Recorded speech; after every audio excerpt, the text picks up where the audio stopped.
Hi అండి, this is doctor K Vijayalakshmi, consultant obstetrician gynaecologist.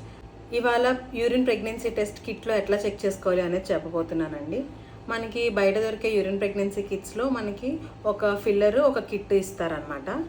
మనం early morning sample తీసుకుంటే urine sample best అండి.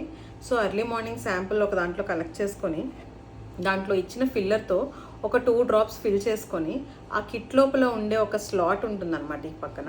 ఆ స్లాట్లో వేసుకుంటే కనుక మనకి ఒక 2 minutes వెయిట్ చేస్తే సి దగ్గర ఒక లైన్ వస్తుంది. సి దగ్గర ఒక లైన్ వచ్చింది అంటే కనుక that the kit is reliable. ఆ కిట్ సి దగ్గర లైన్ వచ్చిన తర్వాత టీ దగ్గర లైన్ వస్తుందా లేదా అనే దాన్ని బట్టి మనం పాజిటివా నెగిటివా అనేది చెప్తూ ఉంటాం అనమాట. ఓన్లీ సి దగ్గరే సింగిల్ లైన్ వచ్చి టీ దగ్గర ఏ లైన్ రాలేదు అంటే కనుక టెస్ట్ ఇస్ నెగిటివ్ అన్నట్టు. అట్లనే సి దగ్గర లైన్ వచ్చి టీ దగ్గర లైన్ వచ్చింది అంటే కనుక ద టెస్ట్ ఇస్ పాజిటివ్ అన్నట్టు. థ్యాంక్ యూ అండి.